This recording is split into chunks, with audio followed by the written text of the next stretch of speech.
how to take the traditional conferences to the next level. After nearly a decade in sales and marketing within B2B sports tech, here are my tips on how to build a commercial engine for B2B sports technology companies. So a few videos ago, we actually talked about conferences, and in that video, we were talking about other people's conferences. Today, I want to talk about your conferences. Should you host one?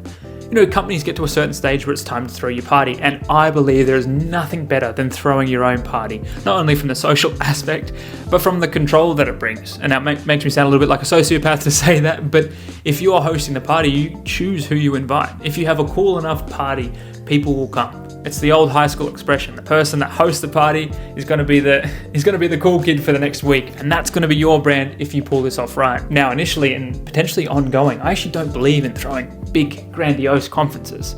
Within B2B sports tech, I think there's very much something to be said with local-based meetups. And here's why. Not only do people want to meet you face-to-face, or hopefully they do, but they also want to meet others in the industry. Sport can be a pretty isolating business. People that are working within sport are passionately pursuing excellence every day with the people around them and in their team. But for the strength and conditioning coaches or the physios, they don't often get to network and speak with other physios within the area. So if you can be the facilitator of that, if you can take, the rugby strength coaches, or you can take the rehab coaches from the football clubs and bring them together, at a high school level, elite level, grassroots, semi-professional, and bring them together and facilitate, with a couple of questions and then just let the networking happen, that is gold. And you can facilitate that in a couple of ways. Could just be a coffee chit chat, could just be a little breakfast, or you might want to get some users of your product to get up and present on how they use it, but also some other topics that are going to engage people. I'm going to put up a photo here. It's something that myself and Phi Bayer put on during my time at Fusion Sport in Germany.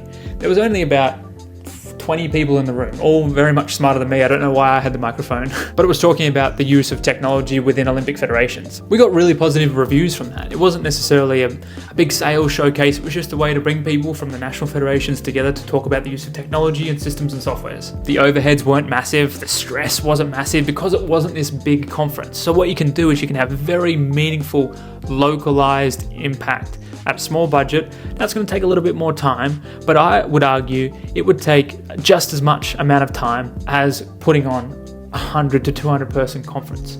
Now, I'm not saying don't host those big conferences, they certainly have their place, but I would recommend starting at these local meetups and just doing them in sprints. You do South England one part of the year, you do North England one part of the year, do the Midlands another part of the year, go over to Ireland for a little bit, and you just hit these towns the same way that a touring band would. It gives you meaningful, localized brand impact, but from a sales perspective, you're inviting the people that you want to talk to and that you want to know your brand. If you have any different opinions than what I just said, please comment below.